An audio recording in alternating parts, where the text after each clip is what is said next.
Another day, another wardrobe malfunction. NJZ slash NewJeans Danielle speaks up on the treatment of trainees. Minhyejin getting brought into it. And of course, some updates regarding Kim Se-ron's family speaking out against Kim Soo Hyun. So of course, if you are interested, please keep on watching. Don't forget to like, comment, and share this video with friends you don't have. And without further ado, let's get into today's topics. So, 땡땡 코코츠. let's talk about NJZ slash NewJeans Danielle, who recently did a live stream where she spoke about how trainees are treated. Now, of course, this is not anything new necessarily. We know that the trainee system is quite competitive, that a lot of the time they are held to very strict standards in terms of, how much they weigh, what they can and cannot eat. We've heard horror stories of, let's say, boy group trainees sneaking food to girl group trainees. All that to say, it kind of seems like an open secret, right? Now, she does touch on that in her live stream, specifically relating to food and control. So here are some snippets of the live stream. Yeah, so there were all these rules, and then I realized afterwards that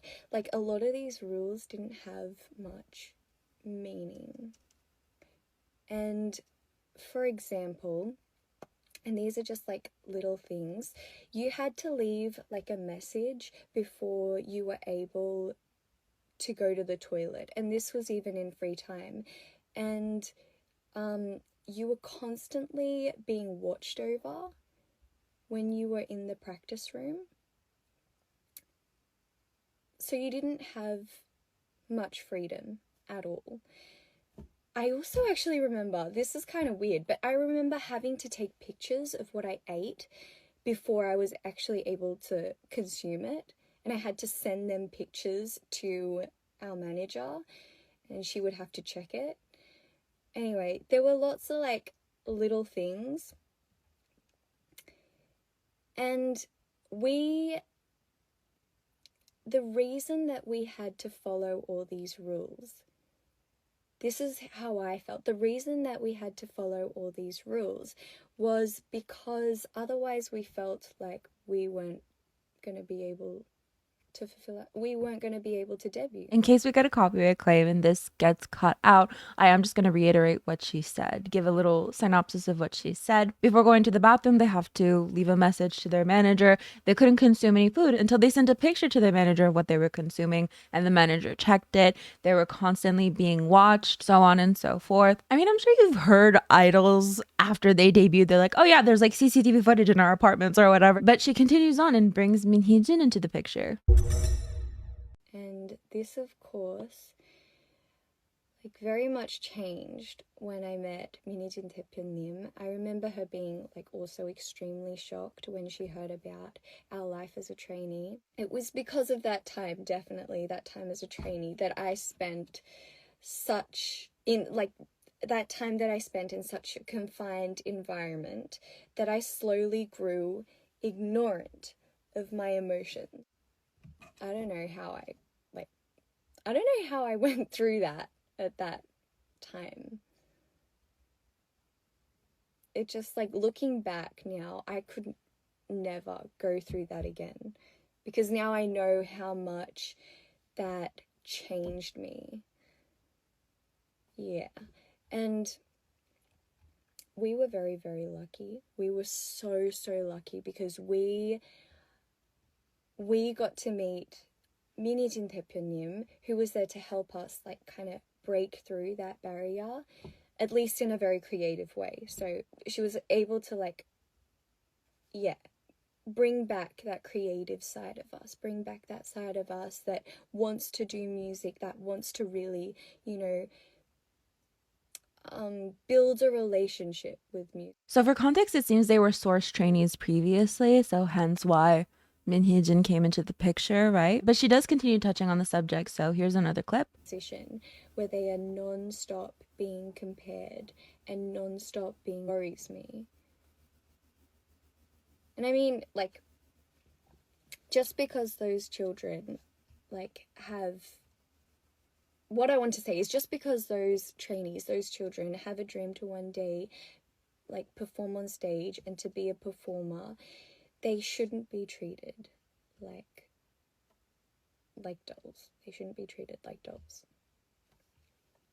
That's what I wanted to say. So yeah, just because they want to debut one day on stage doesn't mean they need to be treated like dolls. If you've ever seen Blackpink's documentary on Netflix, they too definitely talk about, you know, at least the competitive side of everything. How, you know, you're friends with somebody, but at the end of the day, like, you're in competition with them and they might get eliminated at any point. And we've also talked about this so many times, how, you know, you might put your everything into something. You might put 5 years into training and then you might get cut right before debut. And that might be devastating, right? Because you might have spent like your whole childhood or your whole adolescence trying to make your dreams come true. And of course, they just don't. You can get cut at any time. You can get cut after you debut, as we've come to learn as well. The percentage of people who make it into acting, who make it into singing, is so incredibly low. So on one hand, there were a lot of fans praising her for speaking out about such a subject, right? People making comparisons to what she said and what Hani said at the National Assembly. Hani, differences between trainee and artist contracts is that we're all humans. Danielle, trainees have a dream of one day to perform on stage, be a performer. They shouldn't be treated like dolls. Thank God I stand brave girls. Why is everyone surprised? We already knew this. And this is exactly why Danielle is shedding light on it. Again, it's only normalized because you people view idols as dolls and turn your heads when someone points it out. Danielle's courage in speaking up for young trainees and addressing the harsh side of the idol industry shows how much she values humanity and cares about others' well-being, my precious girl. Because of course there are people being like, well, it's totally normal, everybody goes through it, and other people being like, well, just because everybody goes through it doesn't mean that it should be normalized or even accepted in the industry. However, there are some fans who just don't think NewJeans are a product of anything much different from any other trainee, specifically because of Min Hee-jin. A lot of netizens bringing up how Min Hee-jin specifically treated them. So we have netizens bringing up text messages where it seems Min Hee-jin is talking badly about them, specifically calling them pigs. You're just a bunch of elementary school kids who can't even lose an inch of weight and get scolded. Now, this isn't a message to the girls themselves, but a message between executives. Just always be humble. Even if you get fat like a pig, people will still cheer you on. And then people also bringing up this video of NewJeans eating a very little amount of food.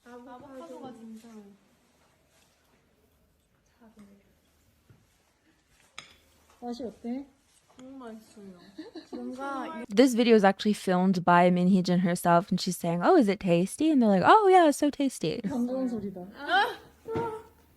혜인이 원래 고기 좋아하지? 네. 아직도 고기 좋긴 한데. So with this, a lot of people are saying that Min Hee-jin didn't really treat them any differently, that their food was still heavily restricted, that behind the scenes she allegedly was still calling them fat and wanting them to lose weight. Now there's some people in the comments saying like, this isn't a meal, this is actually a snack that a lot of idols wouldn't have been able to eat otherwise. So of course it is quite possible that there is more context to the video. At least we don't know the full extent of what they were eating, what they were allowed to eat, if they had restrictions on what they were supposed to eat. But that's been the conversation surrounding what Danielle said about trainees. And I know there's a lot of people who will bring up like sports as well. I mean, the idol industry isn't the only industry that does things like this. I don't know, just an example, thinking back to like artistic gymnastics, thinking back to Nadia Comaneci. Like, there are terrible stories of what they did to young gymnasts to make them the best athletes in the world, right? But because they were the best athletes in the world, it kind of was like, well, this is just what we do. But you kind of evolve from that and move past that, and now it's like, no, we should be feeding athletes. We should be giving them the fuel necessary to be able to do the sport. And yes, like, work hard, train hard, but like the abusive methods that might have been used 50 years ago are maybe not the best and or only method to create the best athletes in the world, right? There are probably some industries that could benefit from change, right? So with all that said, what do you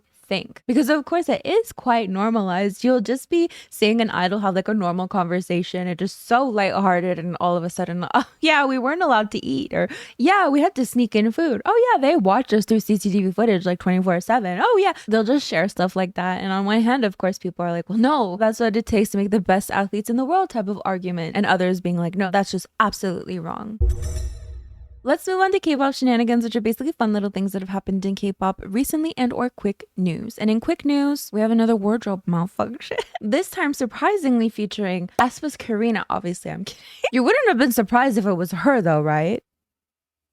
What That was a mosquito. No.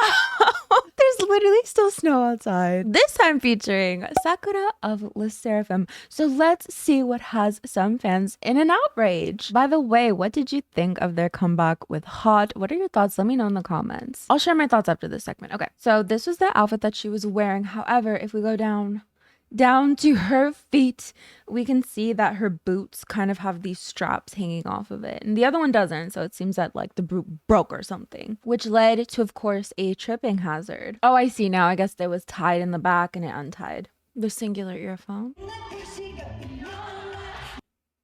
Let's mute this. But anyways, as you can see, I don't think she... Oh. Styling team, what are you doing? Do your job. Your artist safety are your main priority. Why is this happening again to Sakura? The last time was at GDA last year. Oh, I wonder what happened at GDA last year. But we know how K-pop fans can be when it comes to wardrobe malfunctions. I'm definitely usually of the opinion that like stuff happens. Sometimes we can try our best. I'm speaking as if I'm a stylist. I feel like stylists can try their best to prevent things from happening, but sometimes things just come loose. Sometimes things just happen. Just statistically, it is bound to happen. Just like statistically, you're bound to make a mistake on stage. You're bound to trip. And it's not that you didn't prepare yourself well or that you didn't practice enough. Just like statistically, it's bound to happen. But of course, let me know what you think. Taking a little minute to talk about Hot. So I did listen to the song in its entirety, and I'm not gonna lie, when I first heard the snippet, I was like, I don't know, like it's a little more like mellow than I was expecting from Le Sserafim. I was definitely expecting something quite crazy, especially after a song like Crazy.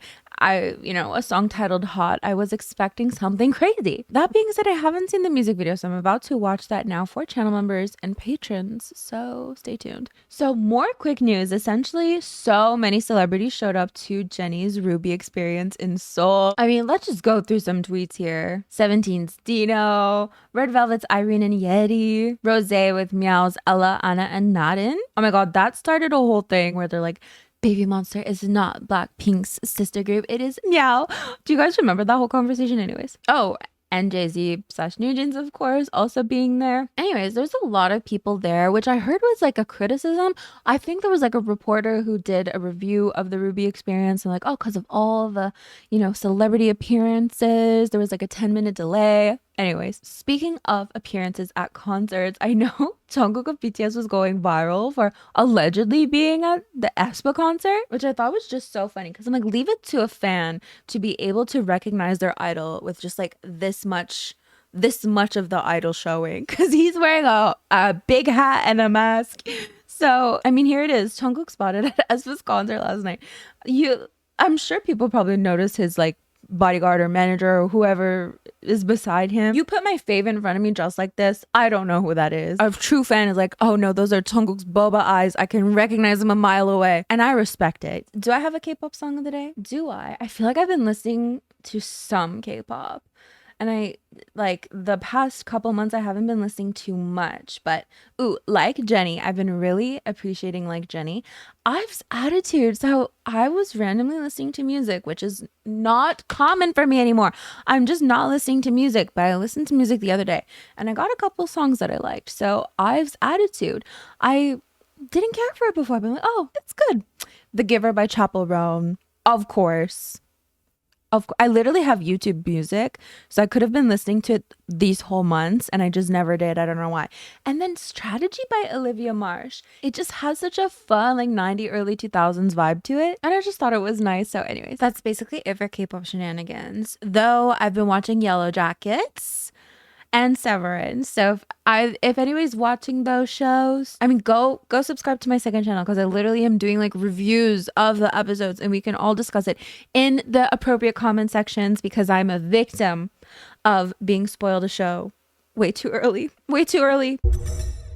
So let's move on to a Kim Soo Hyun update. Now, of course, this does touch on sensitive subjects, so if you are uncomfortable with that, I'll just catch you in another video. Otherwise, I will have links in my link tree. I already have 2 whole videos talking about everything. So since the last time we spoke about this, Kim Se-yeon's mother spoke out. So she clarifies that her sole purpose of coming out with this information is to restore her daughter's honor. She calls out Lee Jin-ho and cyber wrecker YouTubers. Lee Jin-ho is a YouTuber who made a lot of videos about her, and according to Kim Se-yeon's dad has caused her a lot of distress. But she also calls out gold medalist for painting her daughter as a thoughtless liar. So of course, when her daughter posted that picture of her and Kim Soo Hyun, gold medalist was like, we don't know why she's posting this. But then it seems the story behind it is that she posted it because Kim Soo Hyun had been ignoring her after his company sent her basically a lawsuit that she had to pay back a large sum of money that she could not. Her mother is even claiming that YouTubers hid cameras on their bodies and snuck into the funeral home, and that YouTuber Lee Jin-ho shamelessly called them during the mourning period. And she says,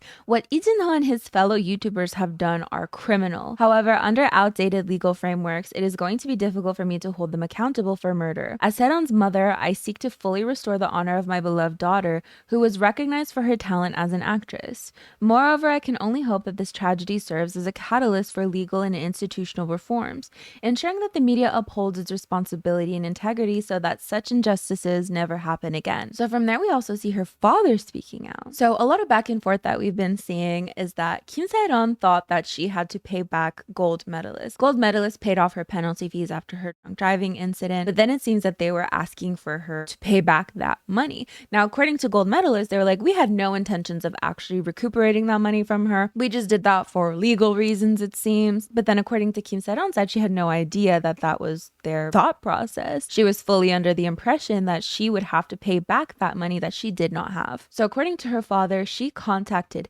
every single person in that company after the threatened lawsuit, and no one contacted her back. He also brings up Lee Jin-ho's broadcasts, mentioning specific broadcasts by content that Lee Jin-ho didn't believe that she was working part-time at a cafe. He also says that nobody from Gold Medalist went to her wake despite being a founding member and first actress to be signed under the agency. And he says, after all those videos, after all the things he said, who would believe that Lee Jin-ho was trying to help Se-yeon? Would his family and children believe him? Would he be willing to show his videos to his parents, look them in the eyes and say he was honestly trying to help?